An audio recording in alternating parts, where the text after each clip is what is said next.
అందరికీ నమస్కారం. 100 years anniversary of Atal Bihari Vajpayee.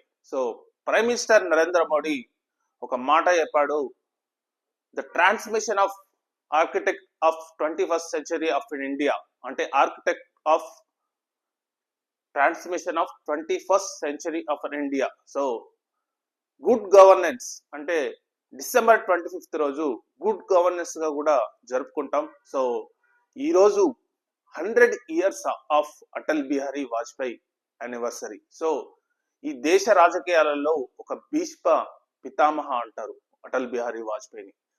Particular గా భారతీయ జనతా పార్టీ, భారతీయ జనసంఘ్ పార్టీకి ఎన్నో సంవత్సరాలు కష్టపడి ఆ పార్టీని రాజకీయంలో ఈరోజు భారతదేశంలో భారతీయ జనతా పార్టీ ఏ స్థానంలో ఉందో మీరందరికీ తెలిసిందే. సో ఆ స్థానానికి మూల స్తంభాలు పర్టికులర్ గా ముఖ్యుడైన వ్యక్తి ఎవరంటే అటల్ బిహారీ వాజ్పేయి. సో అటల్ బిహారీ వాజ్పేయి ముఖ్యంగా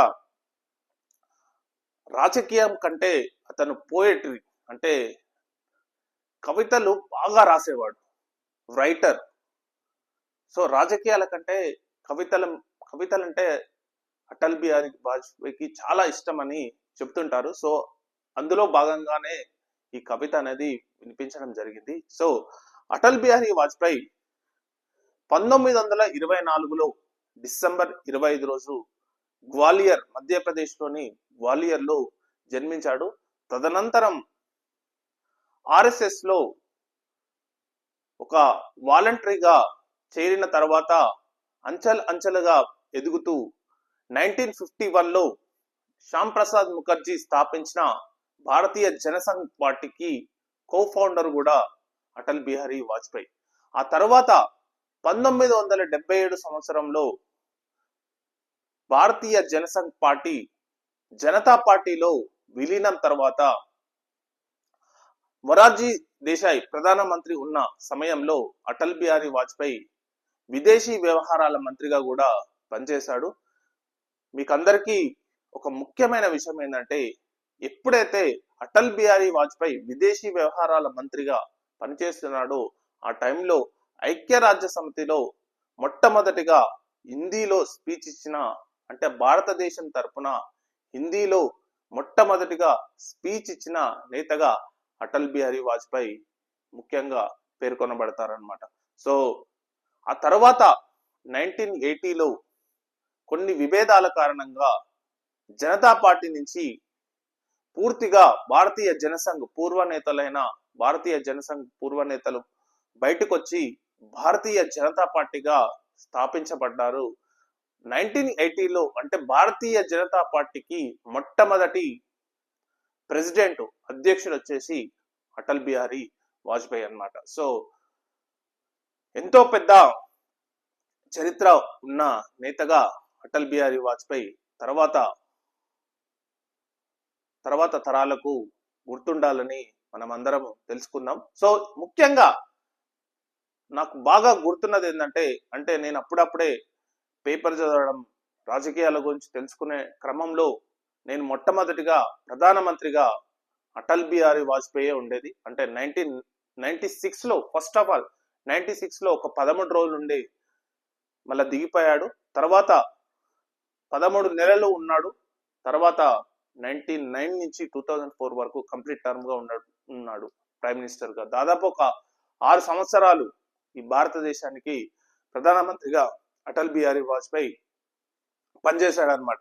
సో ఈ టైంలో అంటే అటల్ బిహారీ వాజ్పేయి ఎంత గొప్ప వ్యక్తిగా గుర్తింపబడ్డాడంటే, 1970వ దశకంలో ఇందిరాగాంధీ ప్రైమ్ మినిస్టర్ ఉన్న కాలంలో ఆమె ఎన్నో వ్యతిరేక కార్యకలాపాలు చేసినా గానీ ఆమెను 1-2 విషయాలలో ఎంతగా సమర్థించాడంటే, అప్పుడు ప్రతిపక్ష నాయకుల్లో ఒకరైన అటల్ బిహారీ వాజ్పేయి బంగ్లాదేశ్ సమయంలో బంగ్లాదేశ్ కు ఇండియా సహకరించడం కానీ, మరియు ఆ టైంలో పాకిస్తాన్ తో యుద్ధం కానీ, ఇలాంటి సమయాలలో ఇందిరాగాంధీని అపరకాలిగా అభివర్ణించాడు.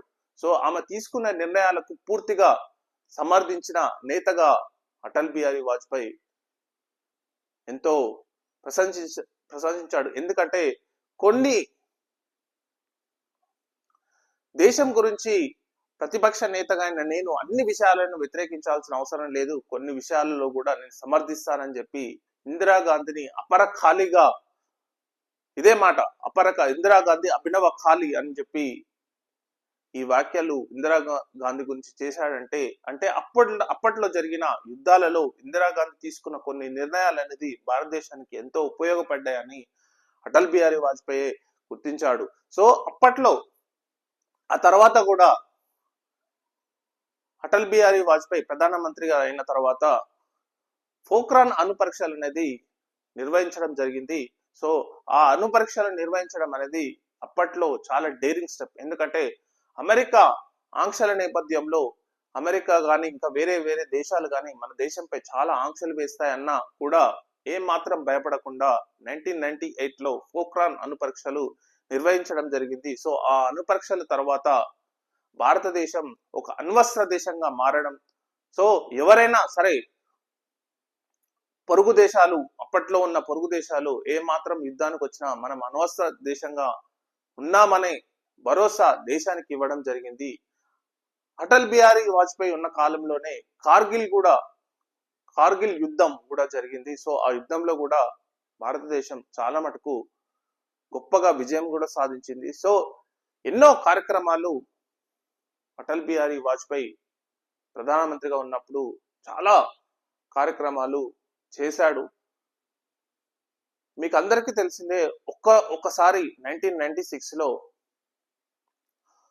ప్రతిపక్షాలు నో కాన్ఫిడెన్స్ మోషన్ పెట్టినప్పుడు ఒక్క ఎంపీ సీటుతో తన ప్రధానమంత్రి సీటును కూడా వదులుకోవడం జరిగింది. సో అతను చెప్పింది ఏంటంటే, నేను వేరే పార్టీ వాళ్ళు వచ్చినా కానీ నేను అంతగా యాక్సెప్ట్ చేయనని చెప్పి, అట్లాంటి అంటే ఈ రోజు ఇప్పుడు మనం ప్రజెంట్ గా రాజకీయాలను చూస్తున్నాం, ఎంతో మంది మారుతున్నారు. కానీ అప్పుడు 1996లో ప్రధానమంత్రి కోసం ఒక్క సీట్ కావాల్సి ఉంటే ఆ ఒక్క సీట్ కోసం ప్రధానమంత్రి పదవిని కోల్పోవాల్సి వచ్చింది. సో ఎంతో మంది చెప్పారు అటల్ బిహారీ వాజ్పేయికి, మనం వేరే పార్టీని తీసుకుందాం అంటే అటల్ బిహారీ వాజ్పేయి దానికి ఒప్పుకోలేదు. ఒక్క సీట్ కోసం కూడా ఒప్పుకోలేదంటే అతను ఎంత గొప్పగా రాజకీయాలు చేశాడో మనకందరికీ తెలిసిందే.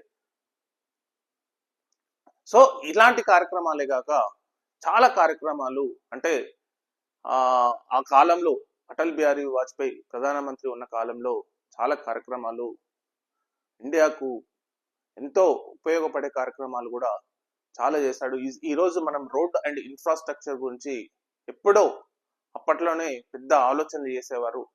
పర్టికులర్ గా అప్పుడు మనం కంబైన్డ్ ఆంధ్రప్రదేశ్ లో ఉన్నప్పుడు, అప్పుడు చంద్రబాబు నాయుడు ముఖ్యమంత్రి ఉండేది.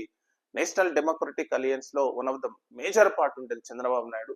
ఆ టైంలో అటల్ బిహారీ వాజ్పేయి ప్రధానమంత్రిగా ఉన్న టైంలో మన కంబైన్డ్ ఆంధ్రప్రదేశ్ కు, అంటే అప్పటికి తెలంగాణ లేదు కాబట్టి కంబైన్డ్ ఆంధ్రప్రదేశ్ కు చాలా సహకారాలు అందించేవాడు అనమాట. ఈ రోజు హైటెక్, అప్పుడు చంద్రబాబు నాయుడు చెప్తున్నట్టు హైటెక్ సిటీ కానీ, కొన్ని జీనోమ్ వాల్యూ కానీ, చాలా కార్యక్రమాలు అనేది, చాలా ఇన్నోవేటివ్ ప్రోగ్రామ్స్ అనేవి అప్పట్లో ప్రైమ్ మినిస్టర్ అటల్ బిహారీ వాజ్పేయి గారి సహకారంతోనే ఆంధ్రప్రదేశ్ అనేది ఈరోజు మనం అంతగా అభివృద్ధి చెందడానికి ముఖ్యమైన కారణం అన్నమాట.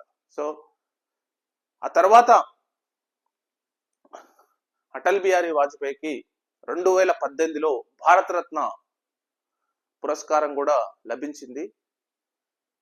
సో ఆ తర్వాత కొన్ని హెల్త్ ఇష్యూస్ వల్ల 2018లో అతను మరణించడం జరిగింది. సో ఒక 100 years ఒక రాజకీయ నాయకుడు, బీజేపీలో ఒక భీష్మ పితామహ లాంటి రాజకీయ నాయకుడు ఎవరంటే మనం ముఖ్యంగా అటల్ బిహారీ వాజ్పేయి. సో ఈరోజు మనం good governance and transmission of architect of 21st century in India అనే ప్రోగ్రాంలు ఈరోజు జరుపుకుంటున్నాం. సో అందరికీ మనం మరొకసారి ఒక గొప్ప రాజకీయ నాయకుడు, ఒక గొప్ప రైటర్, ఒక గొప్ప పోయిటరీ అయిన అటల్ బిహారీ వాజ్పేయి గారిని గుర్తించుకుంటూ థ్యాంక్ యూ వెరీ మచ్.